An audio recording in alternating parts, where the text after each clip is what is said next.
Guys, I'm here with Ace Freezy, Mr. Energy. All right, guys, I'm with Jason. Yep. Mickey Thompson Tires.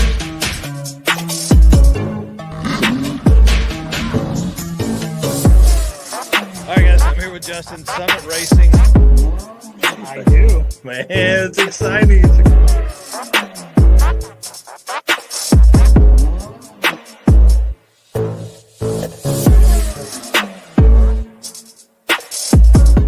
Dude, are you ready for this? Are you ready for Molly it? Motorsports is the official piston of Drag and Drive. What is happening here? Too many buttons, man. Too many buttons.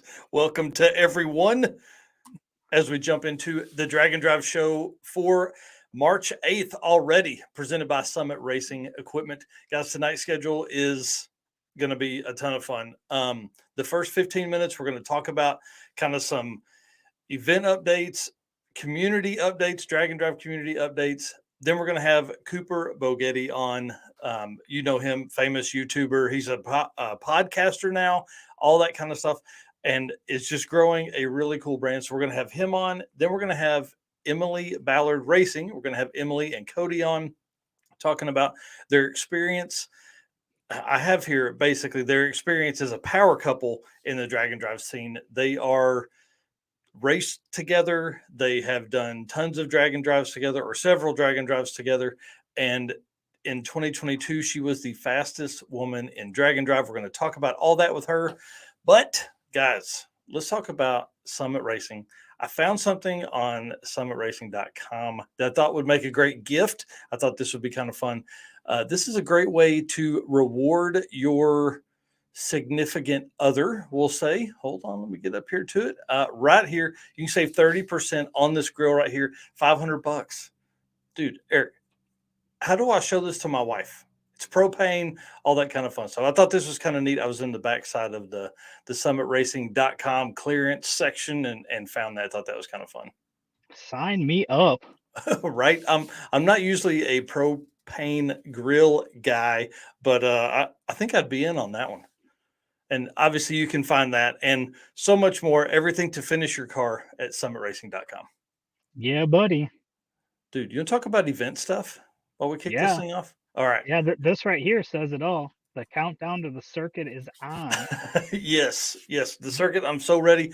We'll actually start with that one because Jay is talking about it now. That event is obviously April 14th through 16th at Mocan Dragway. It is an event that I host and have for about 5 years now. I'm driving the route this week. This Saturday. I'm really, really, really excited because we're doing the Simply Organic Soil rally hunt or scavenger hunt along with the circuit. So I'm going to be driving tons of, or probably 100 miles of Route 66 through Kansas and Oklahoma, parts of Missouri as well. I'm going to be hitting all the checkpoints, making sure that they are motorsports friendly and that low cars can get in and out of them. If there's anything special these racers will need to watch out for, I can alert them on Facebook on the event. So that's kind of where I'm going to post everything, is on our Facebook event. You can search for it for the circuit Drag and Drive. So anyways, going to be doing that this weekend. That's going to be 300 miles of driving on Saturday and running around, doing all that, getting pictures, talking to some of the route stops. I'm excited to go to Big Brutus. It's the largest electric shovel in the world. I don't know what any of that means, but it is absolutely gigantic looking in the pictures. So that's going to be a fun one. And then Back to the Streets is a new Drag and Drive event. Heads up. That's right. You heard that right. Brackets, winners, losers, brackets, heads up, no prep, 3-day racing, 8th mile Drag and Drive event. I talked a little bit about it on Sunday, on the Drag and Drive news. It is the end of September in Milan, Michigan. It's going to be Milan and Lapeer and back to Michigan, or back to Milan. We're going to basically do rounds at each track, and it's no prep. So it'll be interesting. I've never been to a no prep event. So now you mix no prep and Drag and Drive. I'm kind of excited. This is the brainchild of Matt Lang. He hit me up. He's like, hey man, help me put this thing together. And so I'm helping on the backside. I'm helping with some of the rule sets. Well, not really rule sets there because he did most of that stuff, but how we're going to do this, who we're going to talk to, how route stops, routes, all that kind of stuff with him. So September 29th through October 1st. If you want a full breakdown of the classes, it's simple rules, small tire, big tire, things like that. You can go to backtothestreetsdnd.com, and that'll give you kind of a basic lay of the land. I'm still working on the website, so be patient with me for more details. And we're planning registration sometime April-ish, maybe early May, something like that. So 200 car limit, so get it on your list. I know there are a lot of folks that are already messaging Matt asking for spots, and we haven't even built the Facebook event yet, so should be doing that here pretty quick. And then I see D Brooks, and there's he making comments in here. What is up, man? I haven't talked to him in a long time. Good to see him in here in the chat for sure. Midwest Drags. Oh, sorry. Go ahead. No, I'm just saying he's right. This sounds like that's going to be fun. I'm excited to see how that turns out. Dude, I think heads up drag racing is going to be a lot of fun. Now, we will still be using the times from these to populate the dragandrive.com racer list presented by Summit Racing for the awards show at PRI. So we're still going to be using the averages, but it's only one pass per day because I guess you won't be knocked out of competition by losing, because then you'll move to the losers bracket. So if you win your race, you will always race another winner, which is pretty cool. So it's kind of like, I don't know. So it's really complicated, and everything that Matt has laid out makes it really seem very simple. But, when you start figuring out the drag and drive aspect of a heads up race and how that will affect, if somebody is fixing a head gasket on the side of the road and doesn't make their time slot for their heads up race, they'll lose. Yeah. But they'll still have to come and make a pass, because I still need that pass for the average to populate the list. Not that maybe no prep racers don't care about being on the dragandrive.com racer list, but I think they will. I think it's going to be a lot of fun this year, especially with all the stuff we have coming. I think that'll be exciting for spectators too, because the heads up portion of it, that'll make that a little more exciting as well. Yeah, and just to be able to, no test passes, like they're literally going to pull up, group up, and then race. And so we had been discussing with Matt, and Jay Blanchard is part of the team of people putting this together. And so we're all talking in between that. At Lapeer, we have one, maybe two rounds, depending on the class size. So, we're not going to be at Lapeer very long. So the folks that show up there to spectate, be ready, because it's getting down immediately. Like, there's no testing 4 hours worth of, hey, I'm going to go make 8 passes. So, Rodney Hardner here says heads up racing is pure and nostalgic. This is where the car hobby came from at the beginning, and we should embrace it. I agree. I mean, I think it's going to be just over the top. It's going to be over the top, and it's going to open up. We'll learn things that are the right things to do, and we're going to learn things that are the wrong thing to do in a drag and drive heads up race. We got Andrew in here too. How you doing? Yeah, what's up, dude? Can you give us yeah, that's perfect. Asking how he's feeling. We definitely want to see that. Calvin of Nivlac 57, Andrew's son, has been putting up some videos of the crash and stuff like that, the car aftermath, and has some great updates through there. I haven't been able to make it through all of those videos because of all the stuff we've been putting together for this week's show. Midwest Drags is adding photos from their 2021 event to Facebook album. I think the plan is to roll out like 40 or 50 in the morning and 40 or 50 in the afternoon, based on what the conversations I've had with Hyde over there. So there is, probably 150 or 200 pictures in there already, and they're still only on registration day. Midwest Motorsports Media, Jeff Pangborn, is the official photographer of 2021, 2022, and is coming back for 2023 for the Summit Racing Midwest Drag. So it's exciting to see all of that. And then I know that Hyde also has all of the 2022 pictures, but he had said the other day that he hasn't completed the yearbook yet. So he's not going to release those pictures until he picks the pictures that are in the yearbook, which is kind of exciting. I think he'll have it out obviously before the event in 2023. He'll have the 2022 yearbook out. Very cool. Yeah. And then Race Week 2023, the Rocky Mountain edition, sold out over the weekend. I think it was like something like 70 public spots were available. So that's, a lot of folks talk about the frustration of having how that, with the event selling out so fast, why that becomes an issue and everybody gets so mad. But I'll tell you, from being a competitor to now my brother being a competitor at Race Week, it's great to know that you have that spot for an event each year, so I'm not saying they're going to turn people away on day one, but you at least have your spot locked in months in advance for Race Week, and then the same for Rocky Mountain. I like the follow up there. Drag Week just announced. Hot Rod Drag Week announced their date, September 17th through 22nd in Darlington, South Carolina. And I called Keith Turk at like 6 o'clock, so an hour ago, and talked to him for about 20 minutes. He's going to be on next week, which is exciting, talking Drag Week history, what he's seen over the years since 2005. He's been the race master since 2005, or whatever they call that in the drag and drive community. So we're going to talk about some history. We're going to talk about trailers. We're going to talk about maybe how the rules are set up, what to do if you have a question about the rules and all that kind of stuff. So that's exciting. And I'm working my best to figure out how to get to Drag Week, but with the event with Back to the Streets being September 29th, it makes it very difficult to make those two there. So we'll see.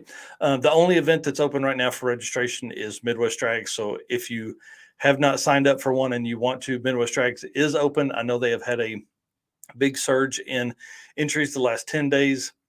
It's July 10th through 14th at Virginia Motorsports Park, Atco, and Cecil. And then, I'll be back there again this year doing pit announcing and probably spending a little bit of time in the tower with Josh Castle. So I'm excited about that. Get to see that dude again. And then let's skip ahead just a little bit here. Next week, we're going down the rabbit hole. So not only do we have Keith Turk that'll be giving us some knowledge, we are also going to be talking about drag and drive trailers and what makes a good trailer, what makes a bad trailer, what people want in their trailer, and what they wish they had not done. Jason Schaefer and I did a really good several walkthroughs on day one of a lot of the trailers there at Sick Week. And so I've got that video. I'll put that together this week and we'll have it up for next week. I see Cooper is in the back. So let's talk about the Motor Trend record, the Motor Trend article where they broke or they wrote about the record breaking classes, I guess is really what it looked like to me, because they really didn't break anything else down other than like class wins and or class record average, and then their fastest single run during the thing. So I went through and I picked out a couple of these. Obviously, Jeff Lutz, we talk about all the time. 2016 Hot Rod Drag Week, 619 average.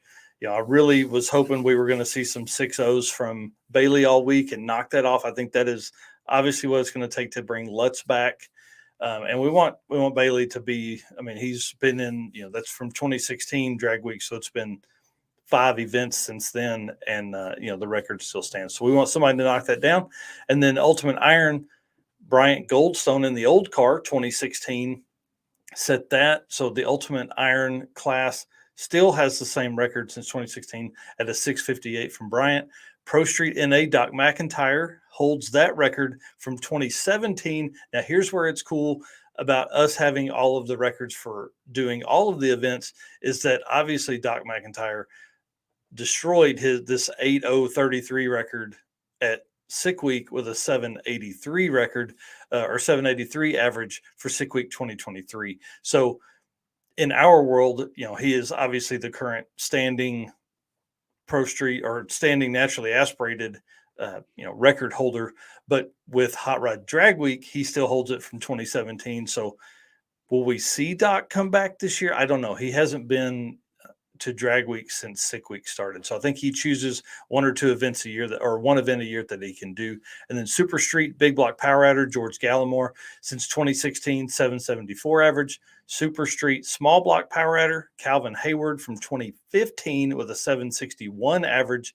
And then Street Race Big Block NA is Kurt Johnson from 2015 at an 897. Now, I talk about those. There's obviously a lot more, like Jason Tapscott, holds the small block NA record, things like that. But those are recent. These are averages that have stood for a while. So, all right, let's thank one of our sponsors, and then we'll jump in here and bring Mr. Cooper in here and let him talk about all the cool stuff that he's doing. Molly Motorsports is the official piston of DragAndDrive.com. Molly's Power Pack piston is the perfect candidate for your drag and drive car. Molly Motorsports competes in drag and drive events and supports our community. Project manager Eric Grillo raced a 10-second stick shift Nova at Hot Rod Drag Week 2022. He's also competed in Rocky Mountain Race Week last year with his C10 truck. Visit mollymotorsports.com for the most recent line of products. Awesome. Okay. Thank you, Molly. Appreciate you coming on. Thank you, Eric Destroyer 1320, for recording that for us. Mr. Cooper, how are you, sir? Let me get this changed here so everybody can see you. What's going on, guys? Thank you so much for having me. Dude, you I'm guys excited hear me about all right? this. Yep. Yeah. You're right, good good on deal. this end.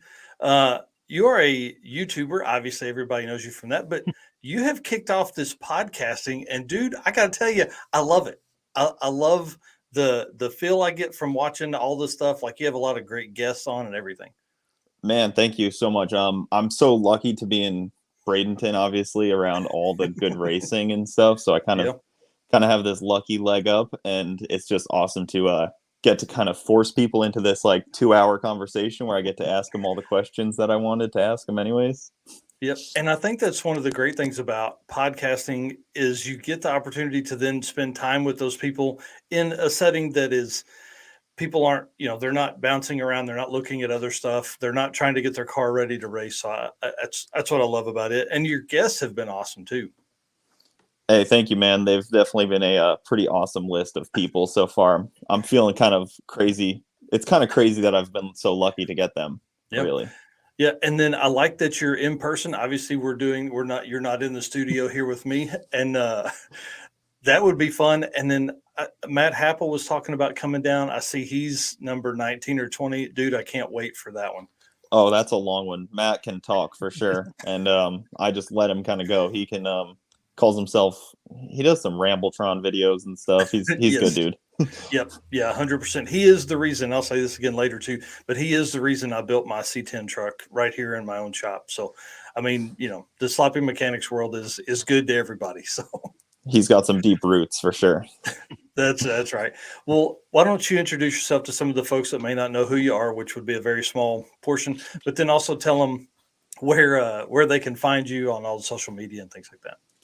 Well, name is Cooper Bogetti. I am number 100 on the list of fastest dragon drivers for the year, and that is my biggest accomplishment thus far this year. And right now I am currently doing a podcast, Bogetti Studios. We do one episode every single week, and then I have a main YouTube channel, Cooper Bogetti, where I race all around the country. Me and my wife, we get to travel around, race as much as we can, heads up race, break my car a bunch, that normal fun stuff of racing. And it's been a blast this past couple of years. Yeah, it's been pretty wild. And we're going to talk about, obviously the stable of cars you have right now. I think that's probably the best way to put it. You have some super cool stuff, and we definitely want to talk about the Camaro, but obviously we're going to be leaning a little more towards Chip, which was the car you took on Sick Week. So you made a post last month that I thought was really kind of cool. And everybody should live by this rule right here. Something very interesting occurred to me today. When I drive Chip, it goes about 1050. When I drive my Camaro, it goes about 780-ish. That gives me an extra 2.7 seconds to think. Here's where this is really cool. I use those seconds mostly to worry about the car. Look at the gauges, look in the mirror, look at the scoreboards, rolling down the window, roll it back up. You said it's not calming like the Camaro, which is actually way faster. Moral of the story, don't use it. I don't use that extra time wisely. I just waste it worrying. With this information, I have come to the conclusion I feel more at ease going faster versus slower. Less time to think. Dude, that's perfect, man.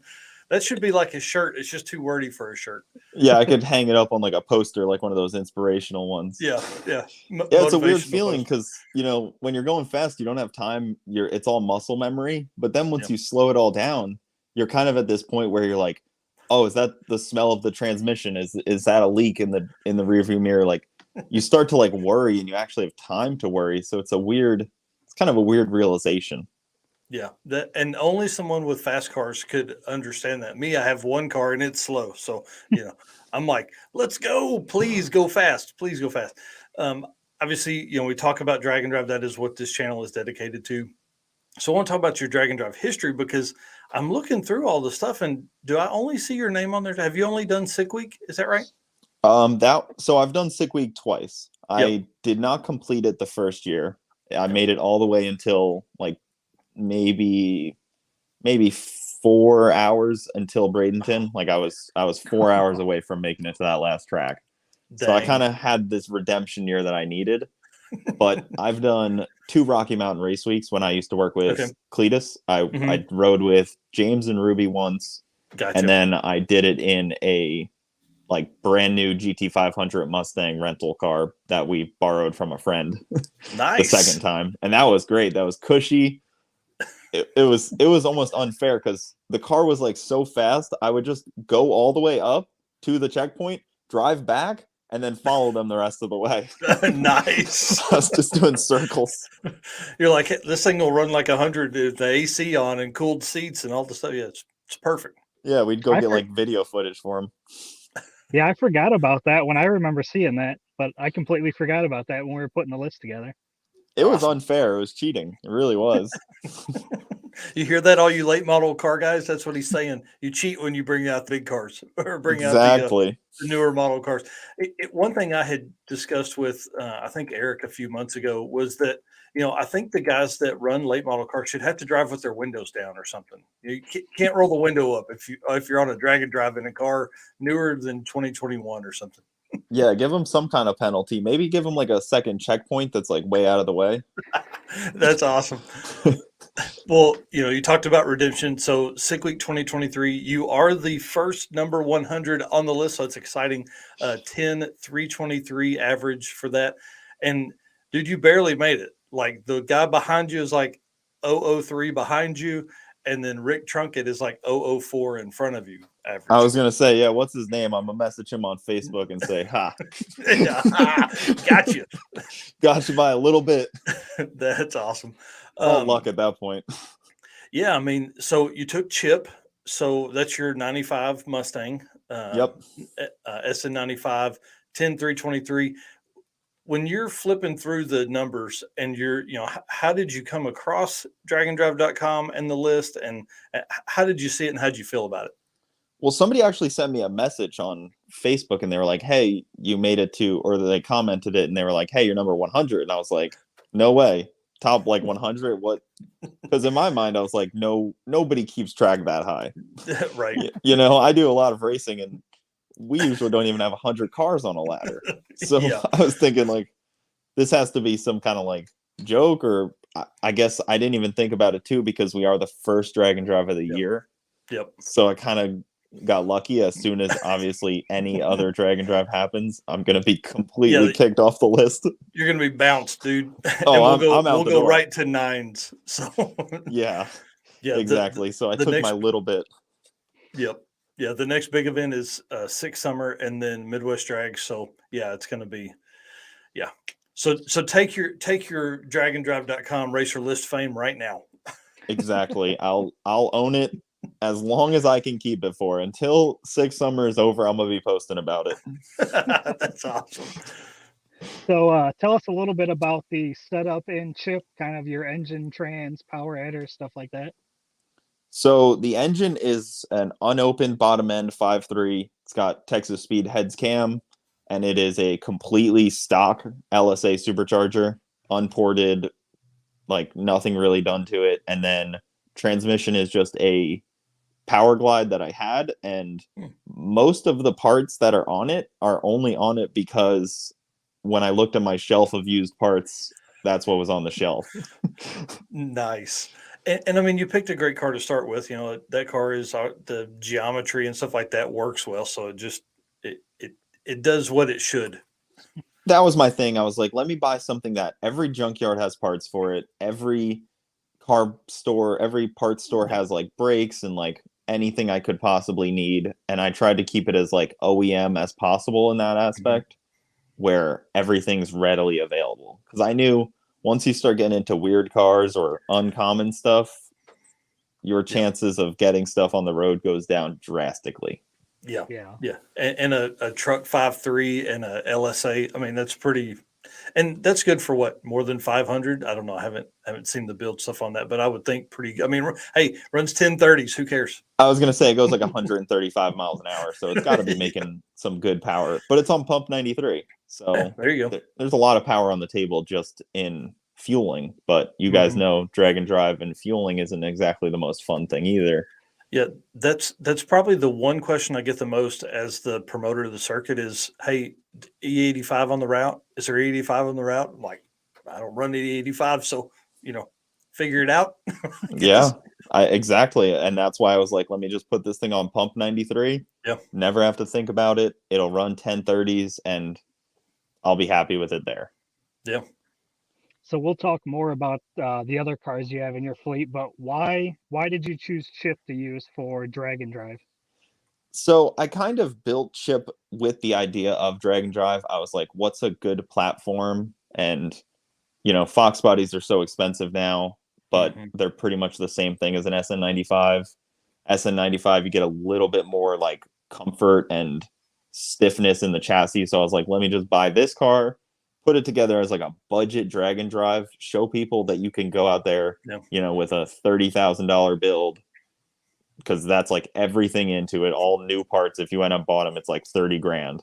You can have a ton of fun like that, complete all of sick week and have just as much fun as everybody else, no matter how fast you're going. Yeah. And you definitely had some fun. There's several pictures of you of driving with the hood cracked on a bucket. So tell us some of the struggles there, and obviously, why you had to do that. So I later realized I probably didn't have to do it, but after doing it the second time and everybody saying it wasn't going to help or wasn't going to work and all this stuff, I was kind of just doing it kind of just for the jokes at that point. I was like, let me just keep doing it because it's actually kind of funny. But I was having a problem where I was boiling the fuel in my fuel rails. So it was getting the fuel rails so hot that I legitimately couldn't drive the car. It would just vapor lock the injectors. Oh, wow. So after driving a little bit, I just realized I was like, oh, let me just open the hood and done deal. And left the hood open and we're good. I don't have to do anything else. Sorry, air compressor came on there. Oh, you're good. Yeah, shop life. Yeah, I'm telling you, that's what happens. At least I've got the wall all soundproof now, so it wasn't as bad as it has been. Yeah. And then the hood also helped cool down the engine because I was like, cruising in second gear on a Power Glide. The temp started to creep up. So I was like, okay, like just for my peace of mind, let's do this. And it dropped the coolant temp 10 degrees by doing that. Wow. So one thing that people typically do is they'll pull the hood off and they'll store it somewhere, but you can't because you yard sell it. Exactly. So, I didn't have a hood spot to put it. So I was like, this is probably easier. And then I also don't have to get to the track now and bolt a hood back on. Yeah. One less thing. Right. But I guess you don't look as cool in photos. No, dude, I thought it looked awesome having the hood popped. And I can only imagine the pictures of people that were driving along the interstates or the roads we were on. And, you've got tires stuck on the roof and you've got the hood popped. So have you ever thought of doing some sort of trim ring inlet on the front bumper to get more air in? I think what I will end up doing is doing some vents on the hood, like maybe some kind of Corvette style vents where it can just help extract some of the heat. And I think that should alleviate my issue. But I later realized it was the fuel rails that were just boiling. And once I opened the fuel cap in the back, they stopped boiling. So I think the bucket may have been for nothing, and I may have misdiagnosed my struggles. Nice. Nah, But not that much sleep. Yeah. Hey, that's the other thing people don't think about. When you can't sleep, you got to have a solution right now. Eric, can everybody see that? This is what you drove with for at least 2 days, I think, right? Yeah. During the heat of the days, we would leave it like that. Man, I can't imagine. The other side too is like the stress of that on your mental capacity, because the whole time you're literally, the ratchet straps and the hood are just doing this. It's just up there. There's lots of fear there. I'll be honest, it holds better than the factory latch. It seems sturdier than the factory latch from 95. Nice. So I was actually pretty comfortable with it. That's pretty funny.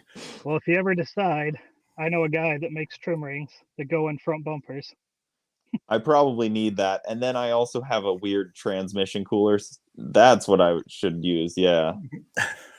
I make and sell them. So if you're ever interested, I can give you my email later and you can hit me up. I can get you one. Yeah. I'll just actually put one right on the hood. How about that? Yeah, there you go.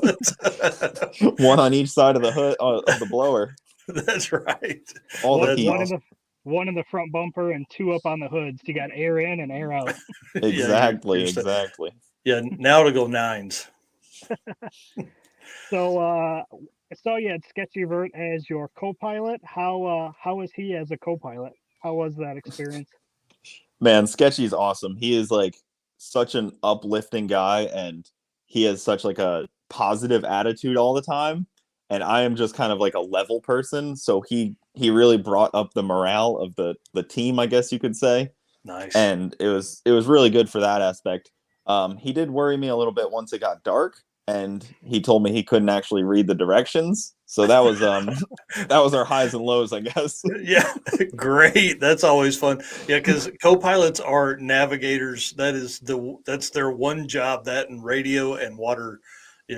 Hand me this while I drive this thing. Yes, there was 2 times where he was like, "We're going the wrong way," and I'm like, "We're in a caravan of cars going the same." Yeah, the biggest fear is like when you pull out of a gas station, you're first. I'm like, oh crap, where are we at on this map again? Yeah, my headlights aren't good enough to be first. I got to be second or third at least. Yeah. I need somebody in front of me, please. It was cool. He was posting a bunch of pics too along the way, so it's cool to see your pics and his pics and everything. Yeah, he's a drag and drive guy now. After that, it was cool to. It's always cool to bring somebody into the world. Mm-hmm. Yeah, I mean, and he's always been a drag racer. I mean, that car, everybody knows that car, and then to now to have him have this experience, I would imagine he's probably trying to figure out when he's going to hit the next one. Yeah, I already told him he has to take his own car because I'm not driving him again. That's so. Did he drive at all during the week? No, he didn't drive at all. Man, see, that's where drivers go wrong. You've got to let that co-pilot drive a little bit, and you got to navigate so you can have a minute break in your brain there and listen to all the stuff that the car's doing without driving. I don't know if that would help my mental state or make it worse. Yeah, yep. It's already a tough job when you're in there and you're thinking about every little noise. You think you hear something that you didn't hear a second ago. Yeah. It's nerve-wracking. That's for sure. And then, so what was your prep like leading up? Was the car running? Is Chip a car that you drive all the time? Like, was it ready to go before you went? It was pretty ready to go. I didn't really have to do much to it. I just it was kind of parked in my yard for a few weeks. It had some weeds growing around it and stuff. Tom Bailey came over and he was like, "Really? You're taking this car that you're going to have to pull out of the yard?" Because he wanted me to take my Camaro, like a lot of people, but he was kind of giving me a little bit of shit for that. But that's awesome. You mean when he was over to record for your podcast? Yes, yeah. Bogetti when he came over Studios drops every week. Yeah, yeah. Tom Bailey was on there. He opened up a lot about some of his history and stuff. Mm-hmm. Really, really cool episode with him. Yeah, that's for sure. But Jay yeah, here the prep says, was simple. I didn't really have to do much to it. I tried to make that car basically think it's a stock Sierra, like the engine came out of. That's cool. I was going to say Brian here, or Jay here says Brian wants nothing to do with navigating. So those guys race a really nice 70 Nova that's an 850 car. Oh wow, yeah, it's a tough job to navigate. It's it's definitely not easy because you get all the struggle of the whole week without all the instant little dopamine rush that we get. Right. As a driver, you get that little bit of dopamine that they don't. Yeah. Did you have a favorite moment or a favorite stop while you were on sick week? I really did enjoy driving up the A1A. That was cool. And then there was a gas leak that happened like maybe 200 feet away. There's this massive propane leak, and I'm sitting there in my chopping loud car. There's firemen all around me, and I'm like, guys, maybe you should get me out of here a little faster. I'm like, Yeah, this thing's gonna blow up, and I'd like to be gone by then. it'd be great. And then with the detour that we took, we actually watched them blowing up the Goodyear blimp for the Daytona 500. So that was kind of cool. Oh, that's cool. Yeah, I was like, man, this should have been the stop. Right. And that's one of the hardest things I would think from a promoter side is the trying to figure those out. I know from personal experience figuring out the route stops, but then those guys, we're worrying about 120 cars, they're worrying about 300. So shoot, I didn't see any of them during the day, anyways. So man, for the most part, I was rolling in there. They were long closed. That's a whole nother conversation of time at the track. Well, what's the next drag and drive event you're doing? I don't know, man. I'm kind of a one drag and drive yearly person at this point. I would love to do a Rocky Mountain Race Week, but it's a trip for me. Oh yeah, you'd be 30 or 35 hours from the start point of those, I would think. Yeah, before I even get there, and I mean, if yeah, some people come from Canada down here, so I can't really complain much. Yeah, but he's a different person. He's a different breed. Yeah, that's for sure. Well, any upgrades you got planned to Chip before next year, or are you just going to take the Camaro next time? Oh no. Camaro gets tucked away for heads up racing only. Nice. Only the like TX2K Yeah. is actually next weekend, so yeah. I like to keep it good for that. But I'm hoping that Chip can run like a 950 on pump 93 would be my goal. I think that would be a really cool goal to hit.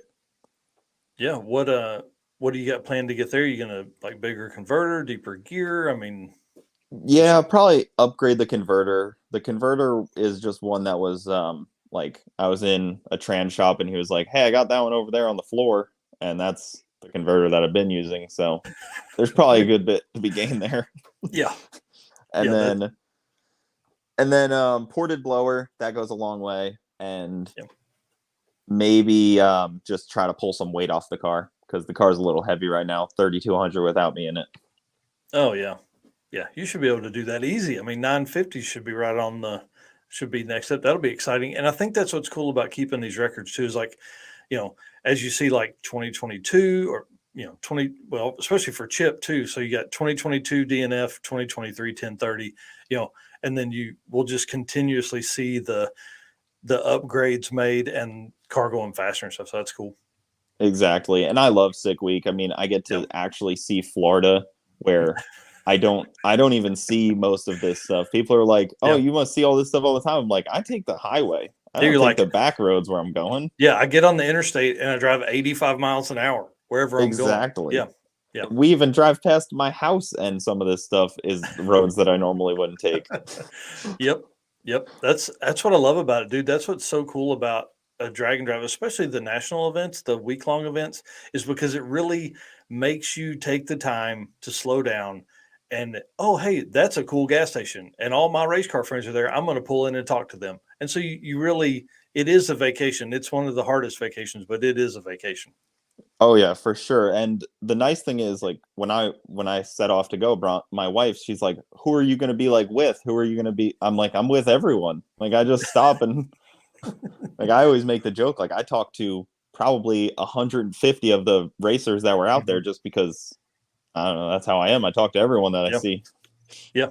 I was only down there for 2 days, but every time I walked by your pits, there was at least 1 or 2 or 3 people gathered around. You guys were talking, getting the car changed over and all that kind of stuff. It's cool, man. I love it. And I think that's what's cool about drag and drive events is like everybody has the same goal to compete, and then also to talk to friends, meet new people, all that kind of stuff. Yep. No matter how fast you go, we're all in it together. We all have to deal with the same BS.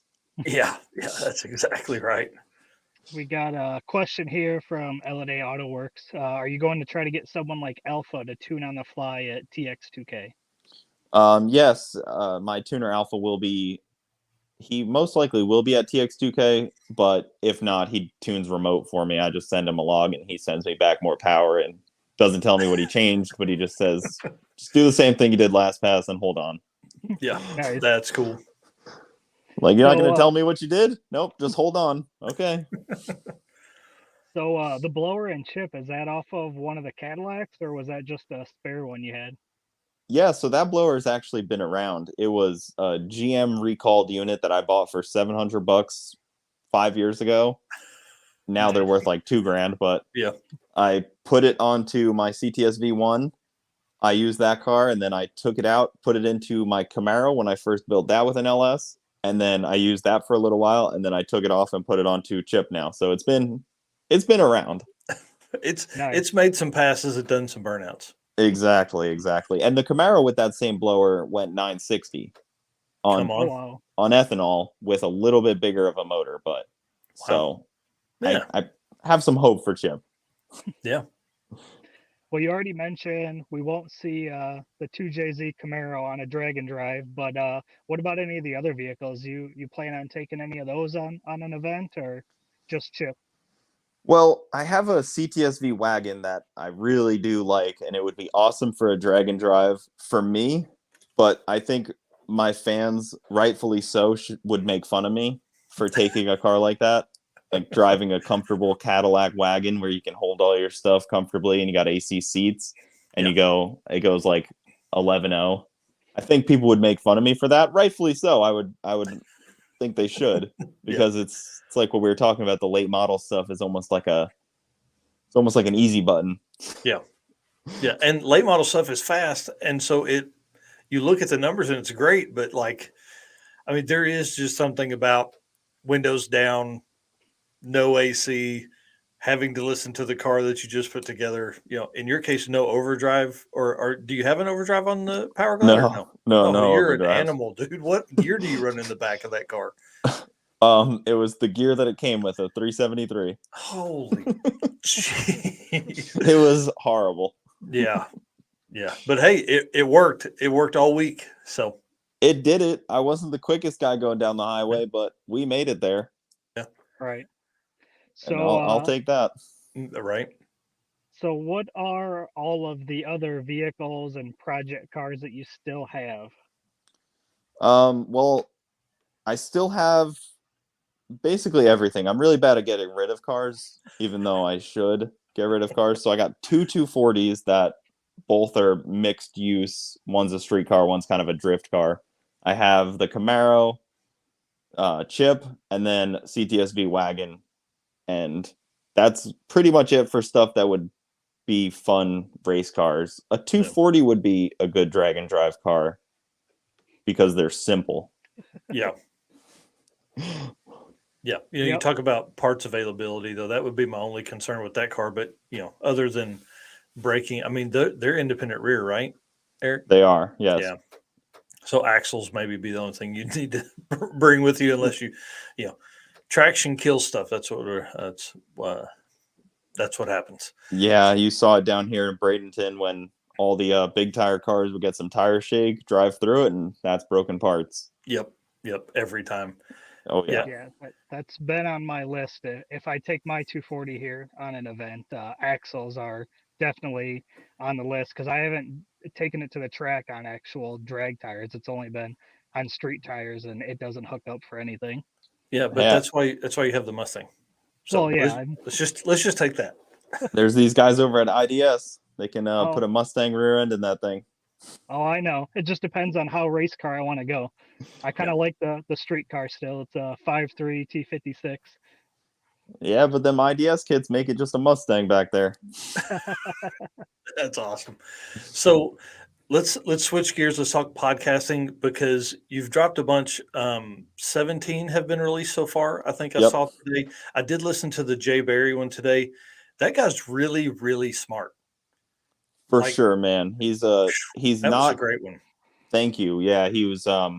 I say thank you, but it's really just Jay that spit out so much information that it Yeah, was making my head spin. it was a lot. Dude, Jay is he's an underrated voice in the car community, I Mhm. think. And I'm so stoked to give him somebody that's like less known, I guess, and Yep. less heard the voice like that.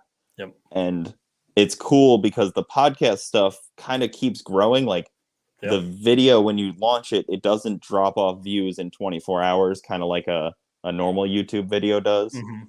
So his information, that my end goal is people to hear his information because it's beneficial to the community in a whole. Yep.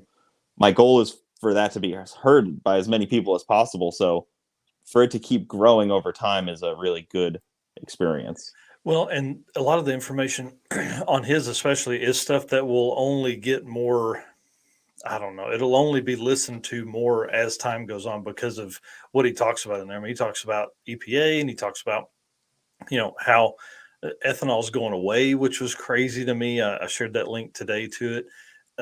Pump E85 is going away eventually. And so, guys like that create that stuff because us as racers, just like you guys talked in the podcast, us as racers, it's a perfect fuel for us because it does so much stuff right. We would hate to see it go away, but if we can buy it in barrels, that makes sense. Oh yeah, I mean, I love getting it in a barrel. It's sitting in Yeah. my yard right now, in my garage. I could just pump it right into the car. Yeah. Keeps it nice and easy, and I'm putting American-made fuel in where I know exactly where it all came from Yeah. into my car. Like, who else can do that in any car? Well, and him being the farmer, the grower of the corn, then the manufacturer of the corn, that was pretty cool. What are some of the, you know, sorry, what made you start doing podcasts? Let's start there. So it's kind of always been something I've really wanted to do, and I guess I never really thought, like, in my car experience and my journey thus far, like, I guess I wasn't really ready for it. If you told me 2 years ago and I started a podcast, it probably would be much worse because I'm 27 years old right now, and I know I was way naive back then, Yeah. and now I at least understand. I know what I don't know. Yeah. So Yeah. younger Cooper would have been too arrogant and too talkative over people of trying to say what he knows, and now current me, I think I can do a good enough job about Yeah. extracting information instead of trying to be the guy that says all the information. Well, right. And that's what Matt Happel says all the time in his sloppy radio shows. He's like, this is a experience in me listening. Yeah, exactly. He said the same thing to me. He was like, I struggle with listening, and Yep. he was kind of the shoes on the other foot when he was on mine. I was like, Yep. I was trying to get him to talk. I wanted him to actually, give his information for once. Right. So obviously we like doing live stream podcast type stuff, but for you, what has been the best part of doing it? And on the flip side, what's been the most challenging part of doing it? Most challenging has definitely been, I would say, equipment, making sure audio and video works right. I still have struggles with it. There's still learning that every day. I mean, I'm no audio video guy. I'm just good enough to get by, and that seems to have been working a little bit. But so sorry, what was the question? The most challenging and most rewarding? Yeah, yep. Okay, so most rewarding is just, I mean, I love hearing from people, and I'll sit down and talk to anybody for a few hours because I know everybody has something that I'm trying to learn or hear about. And shoot, tuners and chassis guys, like, I pick people's brain constantly at the track, and it's just kind of a good outlet for me to actually get to share it with everyone. Yeah. That's awesome. And we had Lake Speed Jr. on not that long ago, and him talking about oil analysis, and that was just one of those things that hmm I learned so much on. And somebody just one of my friends on Facebook just had asked like, where can I get an oil analysis done? And I was like, hey, I just met a guy, and Yep. there was a lot of stuff I didn't know. So I 100% agree. The conversations and what you learn from talking to other people is awesome. Yeah. Yeah, it's crazy how that works. You just like, especially if you get somebody that's passionate like Jay about Ignite, like once somebody's like passion is ignited like that and they can just start Yep. flowing with information so quickly, you could tell when somebody's really got the knowledge versus somebody that maybe is faking it. Yep. Yeah. And one thing that's cool too about guys like that is like they generally don't get that opportunity to open up about the nerdy stuff that goes into all the stuff that they do, So that's podcasts are a great opportunity for those guys. Who do you have anybody? How far ahead do you record, and then how often do these drop?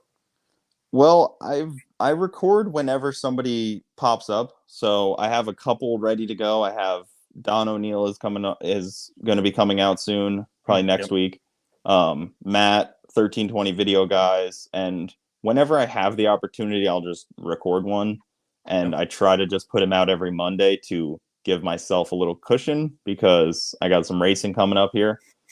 Yeah. I would like to be doing, more. If the opportunity continues to arise, I'll do 2 a week.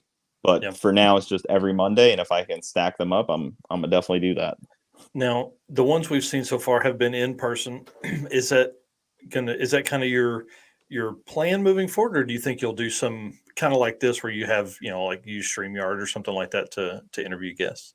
Most likely not. I've talked to a couple people that would be really awesome to have on. They told me they would do it remote, but I'm trying to really keep it in person because I think for me, I'm not trying to have one out constantly. So if I can just wait and have them in person with people, I think that would help me a little bit because the body language and stuff, and not, we keep talking over each other. That kind of stuff is a little bit mitigated when you talk in person, and it's just the nature of it.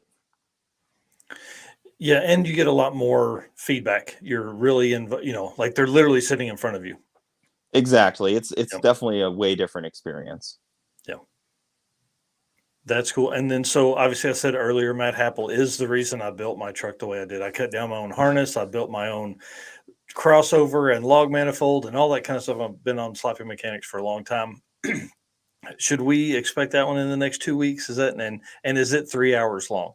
It is 3 hours and 10 minutes long. Yes. I was not going to cut down Matt at all. I went and picked him up. He was like an hour and a half from me. I went and picked him up. He was on vacation, and we sat down at like 10 o'clock at night, and we just talked for hours. Yep. and that was it. It was two people having a normal conversation. I was just trying to ask him about all these little things that I was curious about. Yeah. And then you turned the camera off and talked for another hour. Pretty much. Yeah. Well, I had to drive him home. Oh yeah. So, hey, at least you had that. Typically, if someone's been in the studio, it's like, okay, we have that conversation. Then it's another hour standing in the shop. Then it's 20 minutes outside waiting on them to get in their car. You know what I mean? It's like, okay, yep. Should have been recording all of this. Yeah. That's exciting. Sometimes I let the audio run a little bit. I was thinking about doing a bonus parts of it where I just let the audio record for the last 20, 30 minutes before we get out of the studio. Yeah. Yeah. You'll pick up some nuggets for sure. That's usually when the bad stuff gets said, though. Yeah. You'll have to edit that down for sure. Yeah. So what's your prep like when you're getting ready to bring on a guest, as far as, getting questions? I'm assuming you don't have to do too much like research on the people because most of the people you're familiar with, but what's that prep like prior to recording? Not a huge amount of prep. I keep a pretty detailed list of notes in my phone of just like, if anybody, it has like a couple hundred names in there. If anybody has anything interesting or any questions pop into my mind, I kind of just add it to there. But it's mostly just bullet points. It's not, not questions or anything. I imagine it just like a little spark that you're trying to get. And I just write down whatever I can, whatever random thought or question comes to my mind. I got this little notes in my phone, and I can just revert back to if I get any inkling of like a dead conversation starting. Gotcha. Right. Well, Well, dude, we really appreciate you being on tonight for sure. It's Dude, thank been you, really guys. cool. It's been fun to pick your brain some on the cars and of course drag and drive side of stuff. And then, podcasting. I would like to say this probably won't be the last time you're on as we go to more events and as things become more awesome for you in the future. We definitely want to have you on. So Well, there's thank you guys so much. My podcast studio is always open if you guys make it down to Bradenton. yeah. The Very wife cool. keeps threatening me that we need to go on a vacation, just her and I. So Let me know. and Seats open. no, right. And then we need to have here we go. Rowdy asked, who was your favorite podcast guest? It would probably be, oh shoot, that's a tough question because I feel like I'm just offending everyone. Man, I don't know. I mean, I really did like to hear the information that Jay had to give. I think that's a top tier one to listen to. Yeah.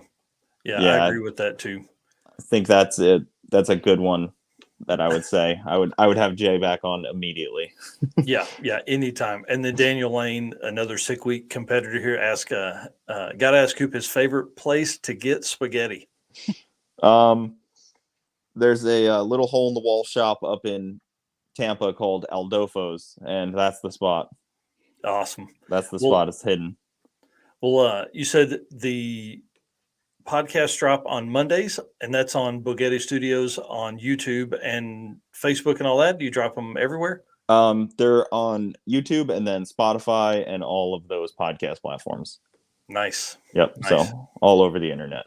That's cool. And then everybody can watch all of your car shenanigans at Cooper Bogetti across every social media platform. Yep. I think that's available, right? You're if you search Cooper Bogetti on YouTube, the podcast, my channel will come up. Probably some videos, people talking bad about me. The internet. Yeah, hey, that's the way it works. You get thick skin being on here, that's for sure. Oh, I got thick skin. That's awesome. Well, dude, thanks a bunch. And again, I'll reach out with some fun stuff that we have coming up. And guys, you've got to go over and listen to this stuff. His podcast is amazing. And watch some of the videos. We always love car builds and all the kind of stuff that's coming there too. So good deal, guys. Thank you so much for having me. Hey, thanks a bunch, man. See you. Bye. Dude, what a fun guy. Yeah, that was awesome. Man, it makes me now I have to go to Florida. Yeah. Please let me on. I do like listening to the podcast. Those are great for when I'm at work, just sitting at my desk. Pop one of those on. Obviously, I love listening to podcasts. So that's just another one that gets added to my list, and listen to that every week. Yeah. I've been catching up. What I like to do generally is go a couple weeks without listening to a certain podcast and then just completely binge them, and I'll do like 2 or 3 days of nothing but someone's podcast. So I will say for the folks that are out there that are interested in podcasting, you probably just start recording because it's going to take time. This is probably more than 150 podcasts that I've done myself, and Eric's done at least 50. So it just takes time to get your rhythm right.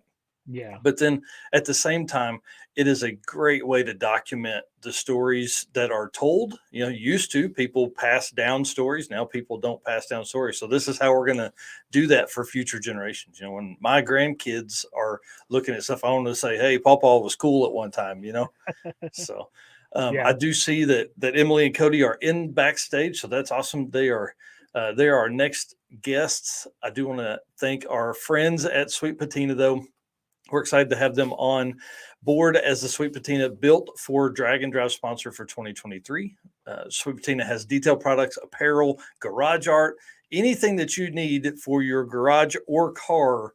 They have it, shiny or patina paint. They have all that kind of stuff that can take care of it. My favorite item is their TKO hand cleaning wipes. I know I talk about this stuff all the time, but y'all, These are the best. It's perfect for when there's no water around, or like out here in my shop, there's no running water. So I can grab that before I go grab the good dish towels in the house and wash my hands in the kitchen sink. So use code DND57 to get a discount at checkout on sweetpatina.com. Sweet. All right, let's bring them on. Howdy, guys. How are you? Good. How are you guys? We're doing great. This is fun. We're an hour in. I hope you guys are ready. We're going to cover a ton of stuff with you guys, so it's going to be a lot of fun. Emily is the fastest female drag and drive 2022. That's pretty cool. And what's funny is when we reached out and told her, she was like, wait, what are you talking about? But one thing that's really neat about what we do at dragonddrive.com is we only care about averages. So while there were other females that were faster than you in single passes, you were the fastest average of 2022 with an 8.569 average at Drag Week. And then let's jump into your Drag Week history. So I'm flipping back through our Billy Gebhardt historical data from the Gebhardt family. 2018, you raced in SME, 11, almost 3 average. And then 2019 SME in the Camaro, 12.375 average, because you had a 20-second beam break ET on the last day. Tell us what happened there. So the last day, we were probably number 16 out of that top 32 street race shootout. And Cody was tuning my car, and we got to the track, and he was like, it'll go, like, we were trying to go like a low 10-second pass for it. And so I went up there, and I'm like, I'm just going to lift anyway. So like right before the finish line, I lifted, and I could hear over the intercom, it was like a 9.99 with a 9. I'm like, oh my gosh. And it had already rained. So we were limited on how much time that we had with the class to begin with. So we went back to the trailer, looked at the laptop. He actually pulled power out of the car, and I went back and ran a 996. I'm like, it's just not meant to be. But, you know, it was the fastest pass that we had done. So as you were angry, you were also happy. And we finished the week, and that was what was most important to both of us. So that's pretty awesome. And then we've got some pictures here in a minute, but I think, Cody, were you on 2019 as well in the S10? Yes. Awesome. So we're gonna talk about that for sure too, because I want to get into the details of that truck, because it looks like it's in full blown rebuild and fixing to go really fast. 2021 Emily Street Race Small Block Power Adder went from a 12.3 in 2019 to an 8.61 average in 2021. Best pass of the week is at 8.54. Yep. And then 2022, obviously we talked about earlier, 8.569 with a best pass of an 8.518. Now, the reason that is important is because the same thing you were talking about with the SME stuff, you can't go faster than an 850 in the class you're racing. The car will obviously go faster than that, but you can't turn in a slip faster than 8.500. And so it takes really special tuning to get that car really, really close to an 8.500. That is for sure. So why don't you guys introduce yourself? Let folks know the best place to follow you on social media. Sure. So first off, I want to say thank you both for having us on here. It's an honor. I'm Emilee Ballard. You can find me on Facebook and Instagram at Emilee Ballard Racing. And then I'm Cody Medicis. I'm on Facebook and Instagram as well. I don't have a dedicated racing page or anything. Not yet. Get better at not yet. And yes, better at updating Instagram. Yes, please just post over there, man. You do cool stuff. I know. I get on there and there's like 8 pictures, I think, on Instagram. That's cool. So let's talk a little bit of history, because one of the main reasons you're on here tonight is because of your drag and drive history in the Camaro. How long have you raced that car? So I first got it in 2014, 2015, and it was just a small block, naturally aspirated engine. I bracket raced with my dad locally at Route 66 Raceway. Cool. So I did that for a little bit. Cody did Drag Week in 2016, so I went and watched with his dad in 16 and 17, and I was like, okay, I'm going to stop sitting in the stands, and I want to do this too. So 2017, over the winter, we built like a budget-friendly engine so I could run the Street Machine Eliminator class, and I did that in 18 and 19, and then obviously redid the Camaro in 2019, 2020, and it's evolved into what it is today. Yeah, the car is super nice. I'm gonna pull up. You had provided some pictures, so I'm gonna pull up a few of those because the paintwork on this thing is so nice. Eric, if you want to take over some questions for a second there while I get all this pulled up. Yep. So it looks like it was green before it got the paint job. It was 12-second car in 2018, 2019. What was the big change that made it go from a 12 to an 8 in 2021? The engine. And so I had a P1SC Pro Charger on there, and then I upgraded to a Vortec V7 YSI-B.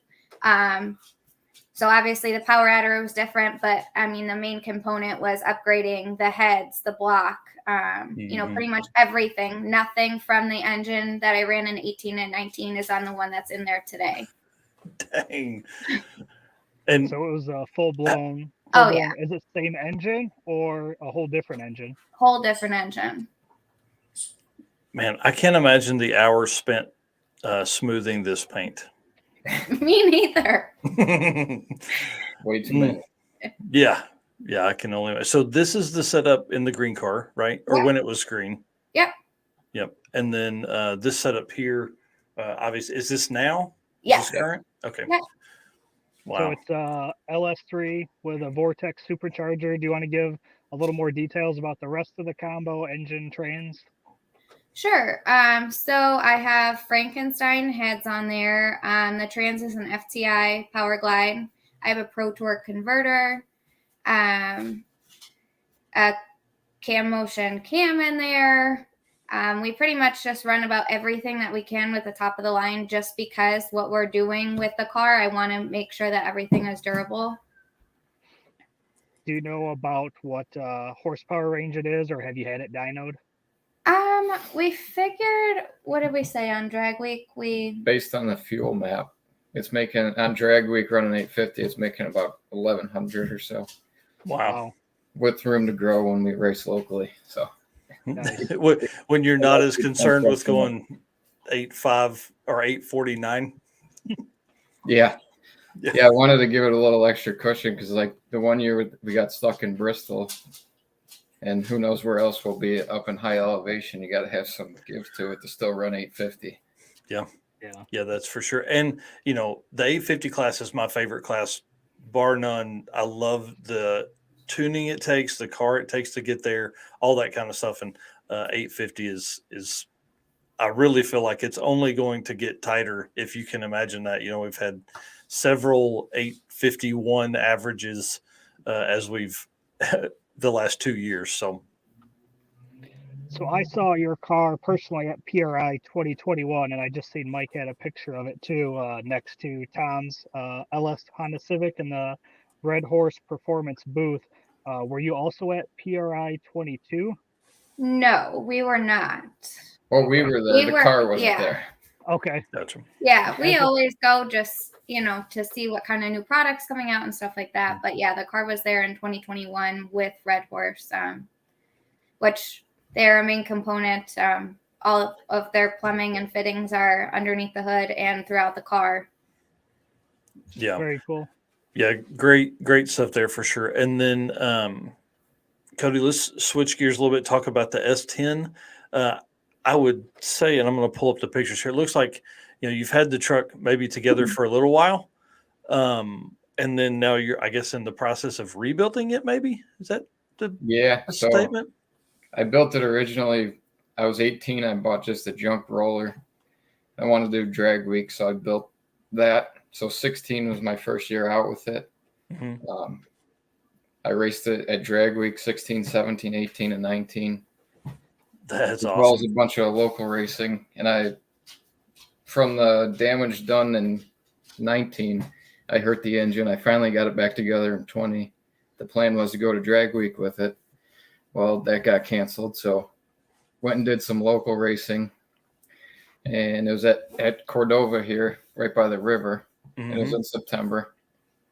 So there was oil down in front of me.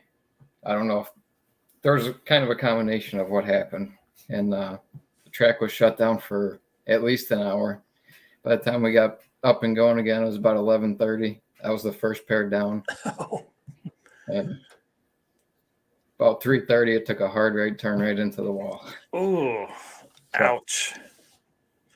I was at the point of either I patch it back together and keep going the way I was, or make a change, because it was just too heavy trying to do what I was doing and run with the people I was trying to run with. So yeah, and now it just went full stupid.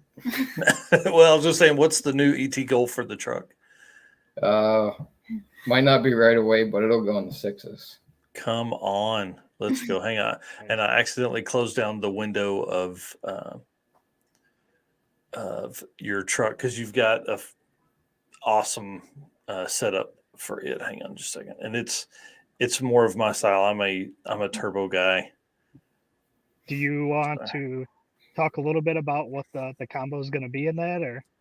It's same engine and trans combination. Just the major difference is now it's going to be 4-linked and a whole lot of weight out of it. So, with the same tune-up and everything that I ran before, it should easily, right now, it would probably go 680. Wow. That's awesome. And there's still a lot left in the engine. So yeah. But that's without killing it. So it should run pretty good. I just got to get some seat time in it, figure it out, and it'll run.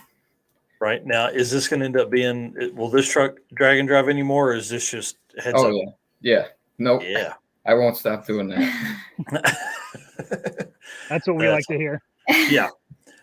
Well, and I mean, really, you talk about the stuff that is coming out now, and in the next 2 years, it's going to be crazy to see some of these cars. We've never had this many 6 and 7 second cars in drag and drive, and now with so many events, it is opening up to a lot more people. There's so many cars that are being built specifically for drag and drive.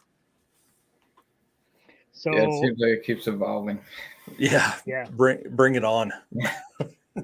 So I did see you guys post about an upcoming event, the Builders Brawl race in Cordova. Do you want to talk a little bit about that? Yeah, I'll let him touch on it since he qualified for it. Joe Zopler puts it on. So basically you have to be the builder of the car in some way. Either you did the paint job, you did the engine work, you did the chassis work. So you're basically going to race against a bunch of other people who actually built their stuff, rather than who's got the most money and who can pay somebody the most to come in. Right.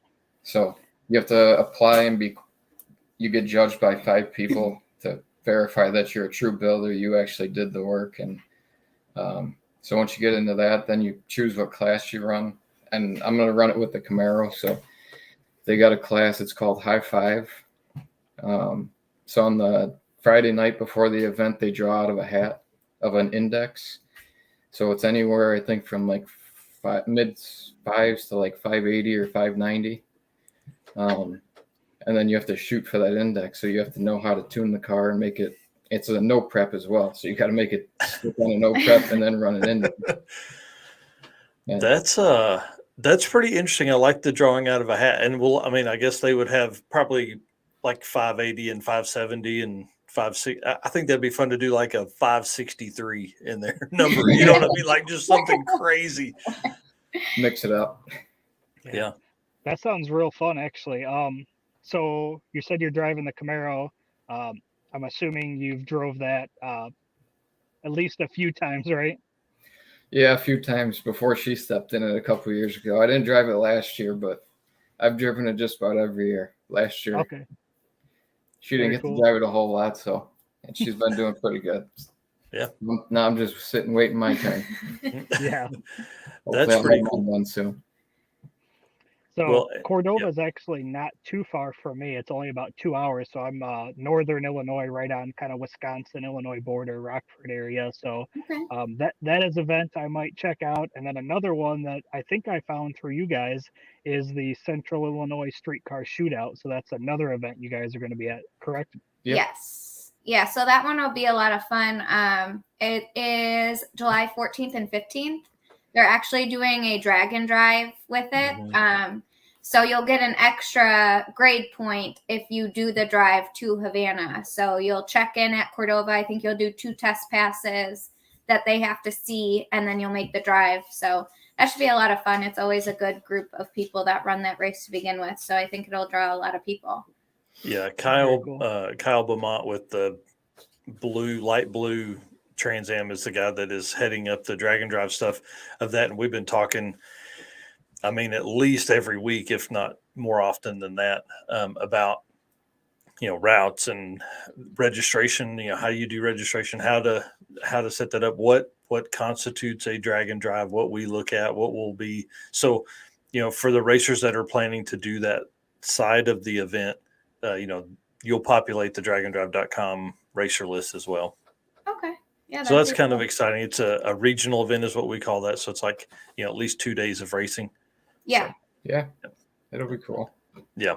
That's and I really think as we move forward with drag and drive and it becomes more popular, I think these events like this that are already going to be a full weekend anyways, if you have to do 80 miles of racing between days, that's really not that far. So, a lot of the guys that are already set up, guys and girls that are set up for drag and drive already, I mean, what's another $100 to drive 80 miles and be involved in something else that's going to, help as well.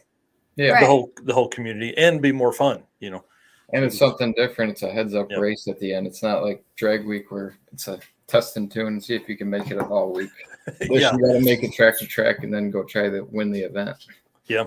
Yeah, that's exactly right. And there's a new Back to the Streets, no prep, heads up 8th mile event that I'm helping with in Michigan. And that's what I'm excited to see about it, is how these drag and drive competitors will react to heads up racing. Yeah, I like that. Yeah. I wish it's been like that for a while, but Yeah. making a car survive that long is hard enough. So, well, and for us, and this is, I mean, obviously we're off topic a little bit, but for us for it to constitute as a drag and drive, you've got to race all out and then drive and then race all out again. There's events in the country that, have a drive like a True Street deal, but you're not hanging the car out to get your best ET and then driving somewhere and then hanging it out again to try to get your best ET so you can have your best average. yeah. I think that's what sets drag and drive apart, and the heads up stuff. So I was kind of looking at your racing page, and I came across something that I didn't know. So I was at Hot Rod Drag Week 22 in Byron, but it looked like just before that, I think you said like a month before, you melted a piston, and then you guys were in like a mad rush to get the engine put back together. What was that whole experience like, from finding out you had a melted piston to rushing to get it together and then making Drag Week? Hell. It was hell.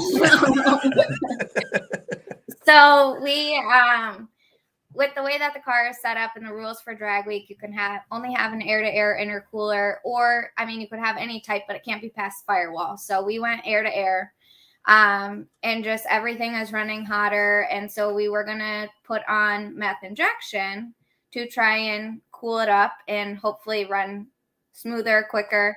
And we tested in August and just made some little 330 passes, came back, looked at the data, everything looked fine. So we went out there and I made like little more than a 330 pass, and that was it. So I think we got all 7 out of 8 pistons burned up. Ouch. Wow. So Yeah, it burned it up pretty bad. Yeah. What happened was, as soon as it was dumping so much alcohol in there, and everything I seen in the data, I'm no expert, but it didn't appear anything was wrong until the gear change. As soon as I hit the gear change and loaded the motor up, it loaded up on alcohol. So the O2 pulled all the fuel out of the map and burned it up in a hurry. Yeah, so it was pretty much scramble mode for the next couple of weeks to make it to drag week. And luckily, I have a partnership with JE Pistons, and the pistons that I run are pretty much off the shelf, just slightly custom. So they were able to get a set over to us. We pretty much took the engine all the way down, looked at everything, replaced what we needed to replace. Labor Day weekend, both of us worked out in the garage with each other until about 1 o'clock. And, got it back in. We tested the week before drag week. Everything seemed good, and we completed the event. So that's awesome. That's one other thing, too. We talked to Cooper a minute ago about co-pilot and having the right co-pilot. I will say this. My wife and I would not make good team members. But you guys seem to work well together. And I mean, obviously, this drag and drive is not your only one to do together. And then as well, you race all the time. Does your racing throughout the year help you with the drag and drive? No, yes and no. I mean, there's definitely I guess he could say his perspective from it, but I feel like even when we're butting heads, we're still getting along because we're both trying to get to that same outcome. So it's like, even though we're both frustrated, we know at the end of the day, we have that same end goal. So it's like, we just kind of put the differences aside and work together. And it's become now we don't even have to talk sometimes. And I know what he needs, and I know what I'm going to do as soon as we get back, to the trailer, whether it's on drag week or a different event. I'm going to download the tune. I'm going to check the gas. I'm going to, get all that ready to go. He's going to look at the data log. So it just works really well. And especially on the drag and drive, I mean, just to run that, this past year, to be able to turn in that 850 time slip and then take the cruise, it was, it's a lot of fun.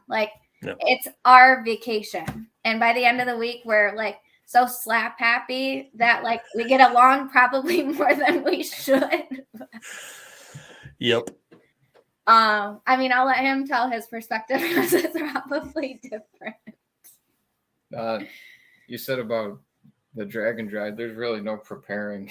I mean, he's just used to working with me in the garage, and everything else, we pretty much know how each other work and what we do. So I guess it works.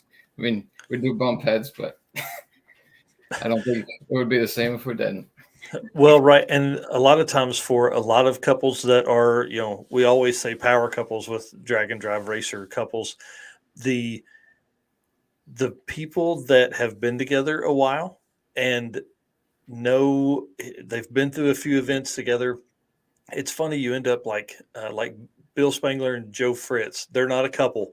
They're good buddies, but they know what to do. Just like Emily, you were saying a second ago, they know what to do when they get to the pits. They know what to do at the end of the pass. They know, you just kind of fall into that rhythm. And so for a lot of folks that are new to this sport that are going to come in 2023, because we have more events, pick your co-pilot well.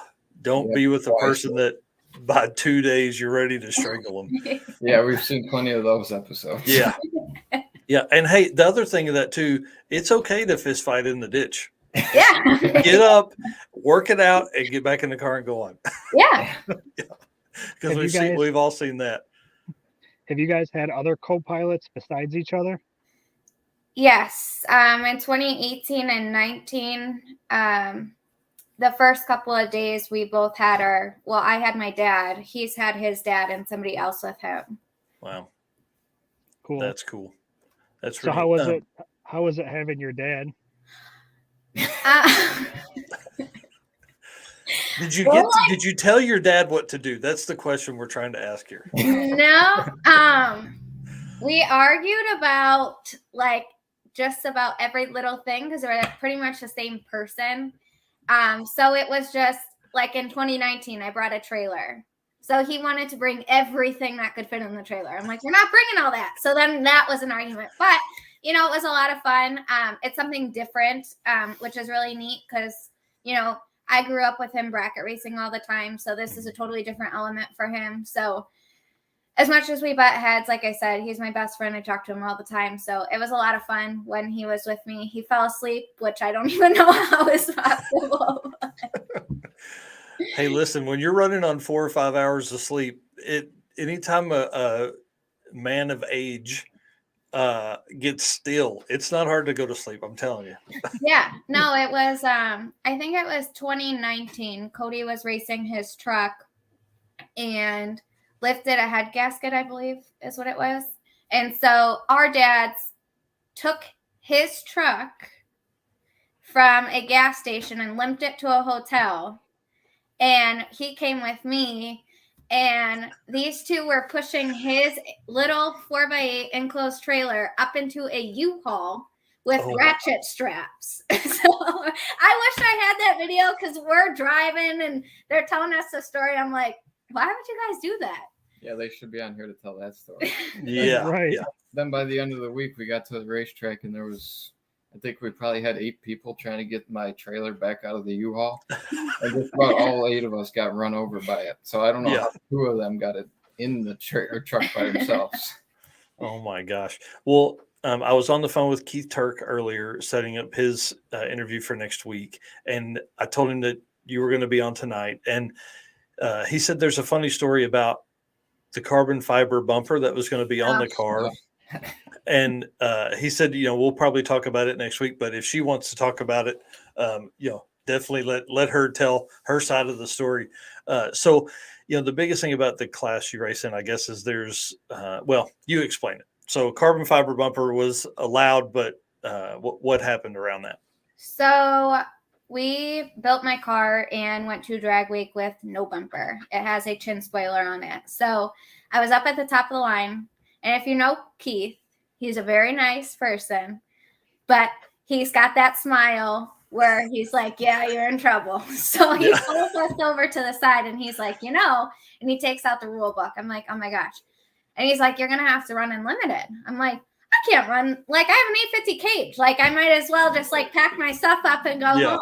Yeah. Here's my donation. Thank you. Yeah. So, most people that do drag and drives, they know certain, rules and restrictions can be talked amongst all of the tech committee, and some can be obviously ruled out. So with mine, my car weighs 3280. So he decided and told us, with your car weighing 3280, you can have a carbon fiber bumper. It is not going to give you any type of advantage over the cars that do have a bumper in here. So that's kind of how he allowed me to run that class. So with that weight restriction, or minimum weight rule, it, is nice because, a carbon fiber bumper might be a couple pounds. Yeah, maybe, but probably over a steel one, it would be 40 pounds savings? Oh, yeah. Yeah, and that 40 and the pounds. other biggest thing was there's only 1 or 2 companies that make the bumpers, and with the parts shortage that there was in 2021 and even 2022, it was like a 6 to 9 month wait. Oh my gosh! So now you're like, I'm like, last year I had actually emailed him in the beginning of April, and I was like, hey, I reached out to this company. They can potentially, and he's like, you know what? As long as your car weighs 50 pounds over the minimum weight, we'll let you in. So that's the part awesome. That's really nice about it. And, all you got to do is reach out and ask the question.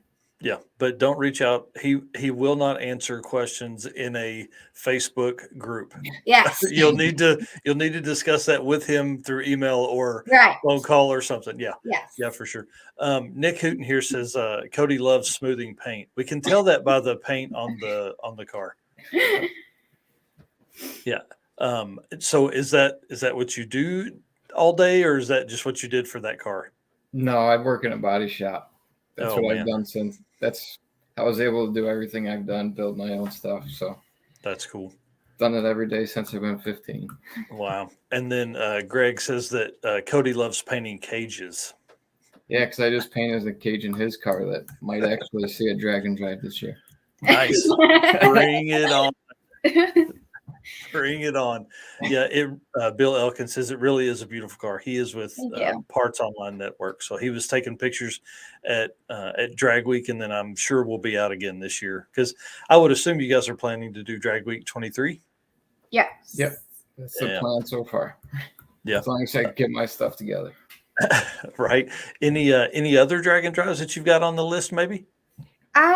Just Joe's race, the Central Illinois. Yeah. You said that earlier. Yeah. It's going to be hard this year with our wedding, taking time off. So our congratulations. goal is to do one drag and drive this year before the wedding.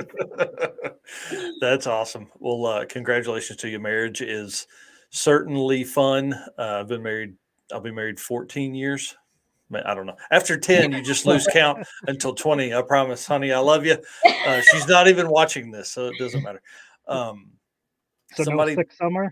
Yeah, somebody tag my wife in. Oh, no, I'll be June 9th. I'll be at at Autocross Week, Summer Racing Autocross Week on our anniversary. So it won't be the first time I've been gone on our anniversary for drag and drive events. It just means I have to do something extra special, take her on a trip by herself or something like that. So yes. Yeah. That's cool. So you guys won't be at 6th summer? Probably not, just with the timing of it. I mean, we would love to do it, especially because it's pretty much very local to us. Right. But with him and having the truck done, it's just, I mean, for me to go and then for us both to go to Drag Week, he would be my passenger if his truck wasn't ready. So the 2 weeks off is a little hard, especially for him. Yeah. Gotcha. So is the Camaro all ready to go then, or do you still have upgrades that need or you want to be done?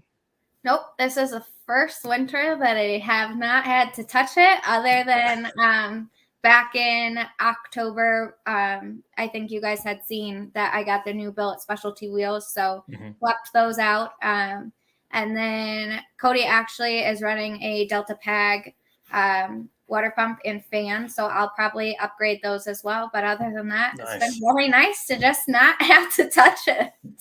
Yeah, that's going to be very strange. But I mean, obviously with Cody's truck being the build that it is, it'll be good to not be building 2 cars at once. Oh yeah. Yeah. Right.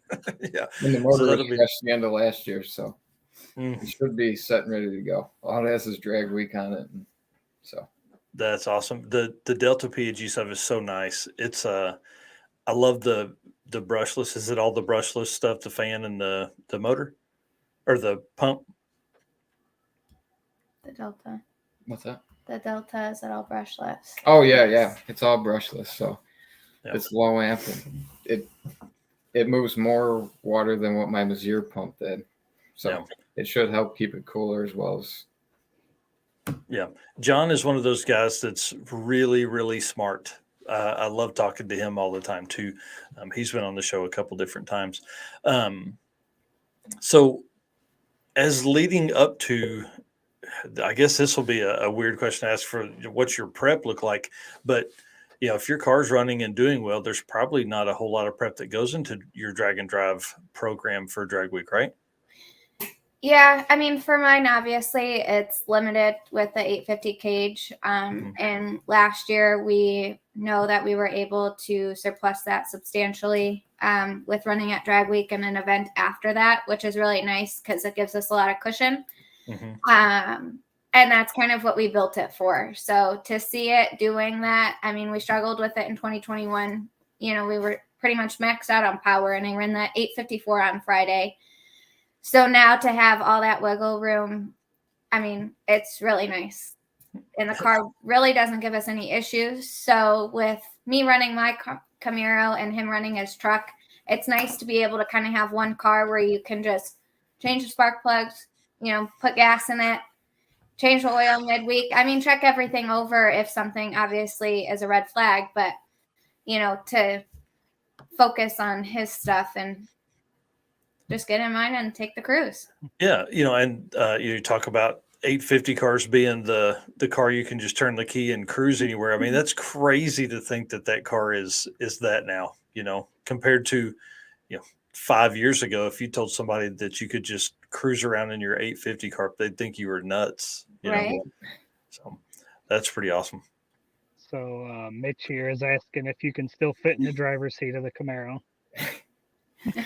Oh yeah. And it looks like your dad here is saying, not after this interview, his head won't fit inside the cage.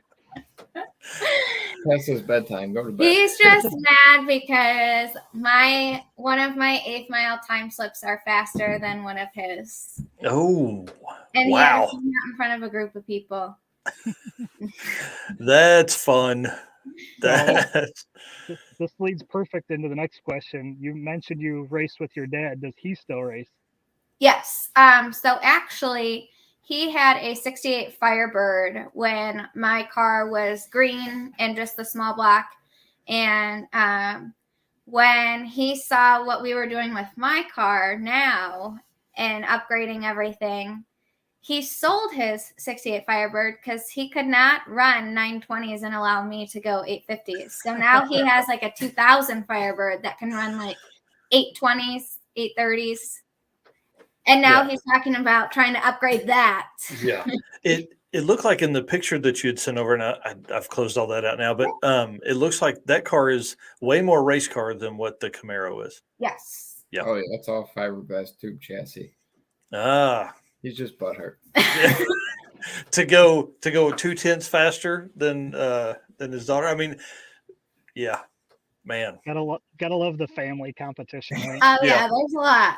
Yeah. So that's good.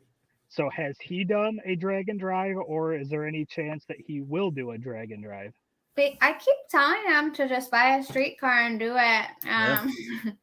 I'm just waiting. I mean, the times that he's come with me, he said that he's wanted to do it, obviously to find the right car to do it with. I don't know that he would build one to be super competitive, but, just to kind of maybe do the Street Machine Eliminator class, run the 10 hours. I think Mom says no. He probably is thinking I'm not being his passenger. Yeah, that's funny. Yeah, see, just like mine, she's like, no, I'm not going to do that. And that's fine because then I get to spend time with my friends and we have fun. Perfect. Well, guys, I want to say thanks. What haven't we covered? What haven't we talked about that we need to for you guys? What's coming up? You talked about the wedding. Who's doing the burnout when you leave the wedding? All that kind of stuff. We are not doing we're not incorporating drag racing at all at the wedding. Oh, I got you. Unless you changed your mind. Hey, I get it. Saying that yet. Okay, well then bring the truck. That's awesome. We'll do a race off and see who can win. Because the last couple of times we've gone down the track together, I've been waiting for him at like half track, and he either blew the tires off or blew his engine up. So. Ooh, man, I hear some smack talk. I think that makes for a good marriage. I'll tell you that much. Yeah. That's so who's got a better reaction time? Probably me. I mean, I have expect a different answer. I have a 15. I don't know. Do you remember what some of yours were? No. I don't think a 15. Yeah. See, he's going to make a great husband. He's already agreeing with you. All the stuff. Save the fight. Yeah. Hey, pick your battles, man. I'm telling you. Yep. Yeah. We do have a question here from Greg. What color is the truck going to be? I still don't know. Can't make up my mind. Nice. Want to do something different, but. Well, I tell you, if it turns out anywhere near as good as the Camaro did, it's going to be very nice. So. Yeah. Thank you. Yeah. How long have you had that truck? We'll talk about it real quick, and then we'll let you guys get back to doing your stuff. I think I bought it 2014. I bought it, and it was just a junk. It all rotted out. Parts of the frame were rotted out. It was legit a junk. It should have went to the junkyard, but I bought it for $400, and that's all I had. So there you go. That's what it started out as, and it's evolved to what it has now. Yeah. Yeah. Brandon here saying White Pearl is his vote. Well, cool. Well, guys, thank you very much for hanging out with us tonight. I really do appreciate it. And give everybody, your spots to follow along on all the social medias again, and then your next event that you'll be attending. Yeah. So again, you can follow me at Emily Ballard Racing on Facebook and Instagram. And then Cody Medicis. I'm on Facebook and Instagram. I need to set a dedicated page, but working on that. And then the first event that the Camaro will be out at will be Builders Brawl, which if you guys haven't already checked that out, definitely do so because it's a great event. Cody will be behind the wheel, and I will be his crew chief. Oh, fun. Well, y'all, thank you so much for hanging out. We really do appreciate it. And this won't be the last time that you are on, I promise. We definitely got to talk to you maybe after the wedding and honeymoon and stuff and see how your year went and see where everything falls now, because now you are the third fastest woman in drag and drive history. I don't know if you knew that or not. So that's pretty exciting. Yeah. And you've got the first two women you may Kinda have to hard drive to beat. Cody's Yes. truck. You had to drive Cody's truck to get there. But, Yeah. that's possible too, I'm sure. You get up that way. So pretty Yeah. fun. Well, guys, thank you so much again. I appreciate it. No, thank Thank you you guys. guys. See y'all. See ya. Man, we've had some fun tonight, dude. Absolutely. It A lot of has good been- conversation and Yeah, they're a ton of fun. Obviously, I don't think I could drag and drive with my wife. We have a hard enough time driving together Right. to do that. So I know- congratulations to them. and I know how I am and when my wife gives me directions. So if she's passenger co-pilot giving me directions, Yeah. we're going to be in trouble. Yeah, there are definitely some couples out there that make it work. You know, Brent Sinclair and his wife, Ryan Hargett and Tammy out there doing the Lord's work. It's pretty awesome to see couples getting out and doing that. And you know, I'm not ever going to say that a drag and drive is vacation, but it definitely gives you an opportunity to spend some time together, or with your co-pilot if it's someone like my brother and I. You know, I've never been his co-pilot, but we've had the opportunity to spend the week together at race week at least twice and get to hang out in an opportunity where you normally don't get to do that. And so, you know, because typically your kids are running around, the wives got you doing stuff, or him and I are working in the shop on something. But when we're at a drag and drive event, that's all we're doing, that we're just doing drag and drive that time. Yeah. So pretty fun.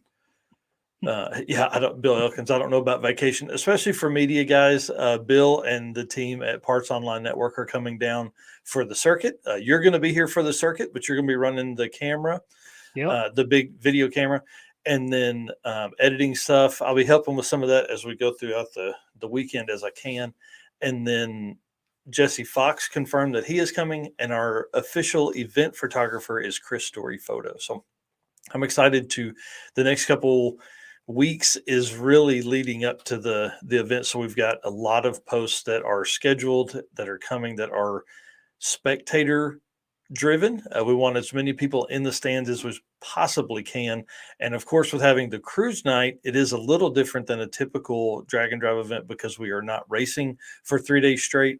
So I think bringing 125 race or drag and drive racers to a cruise night is going to really help spread the community and let the racers talk about the cars to maybe people that have zero idea what a drag and drive event is. So we have more than 600 people, I think, interested in the event already for the cruise night. So it should be pretty big by the time we get here, because we are really ramping up the promotional posts and spending on advertising from there. And then I got a message from Karen Price a few minutes ago that the shirts for the circuit are packed and ready. So now I got to figure out a time I can get up there and go pick those up. So very cool. Yeah. So for the event, I think I'm not going to take the wife's car this time. I'm not going to leave her with my truck. So I'm thinking about renting a car. A minivan. What do you think? A minivan? I mean, I was thinking about renting something cool that can go on the cruise night and stuff with. Yeah, sure. Any ideas? Anything cool? I mean, dude, you can get an EcoBoost Mustang. I don't know. The hardest part, I flew into Orlando for sick week, and they actually had 2 of the Hearst Mustangs there for that. So if you have a big airport, you may end up for that. Bill Elkins says SUV for media guys, bro. That's why I'm saying a minivan, because if you end up with a couple different photographers in the van with you, you could really end up doing something cool and hanging out the sides and getting all kinds of different angles and stuff. One thing that was neat when Matt Zelenko was with me at Sick Week is we would be driving along, and typically you don't get that, direct on front shot in traffic, but he would jump in the back. I had all the seats down. He would jump in the back and actually shoot out of the back window of the van. So, oh wow, really worked out well that way. So, I'm always going to suggest a minivan because I think that's probably the easiest way to do that. I just don't know how you would turn the sliding door off while you're moving. I don't know if it'll open up if you're moving. So we can on these new vehicles, they probably got some safeties in there, but... yeah, especially a rental van. The van I'm going to end up buying will definitely have that disconnected somehow. So hey, whatever we rent, we just got to make sure that we don't put that on video, so they don't come back and be like, these guys aren't renting from us anymore. They're never renting from us again. So that's the way it works. Well, dude, thank you so much again for coming on tonight, co-hosting tonight. It was a great show. I think the guests we had were awesome, and definitely, a lot of drag and drive content. And if you guys haven't done it yet, please go follow Bogetti Studios. His podcast really is doing well, and it's a great setup. Podcasts are a great way to listen to drag race or drag and drive content more often than you do, just watching it on your phone. So, right. Cool. Absolutely. This Saturday morning, I may be live from the road doing drag and drive news unless I can get it recorded tomorrow. So we'll see. I've got some topics already for it. There's some stuff that is going on that you guys haven't heard about yet that is exciting. And then, we'll see if we can get that Saturday morning, 9 a.m. Eastern for the drag and drive news. And then, if you are on the road, I will be here helping you Perfect. run the comments so that you can drive. Awesome. Yeah, that'll be great. And then on next Wednesday, we have Keith Turk and somebody else. So we're going to be working on that artwork tonight and tomorrow and get that put up so everybody can get that on their list as well. Again, we are live across 8 different channels here tonight. We've got everything that we are a part of on Facebook and YouTube is live right now. So thanks a bunch, guys. Thank you to Summit and Racing Junk and Sweet Patina and Howard Scams and Molly Motorsports North America. We appreciate everybody that has come on board and is making this a reality. I mean, we're constantly growing, and it's going to be a lot of fun moving forward. So, all right, tell them where to tell them bye, Eric. Right here next week. We'll see you. Thanks for watching.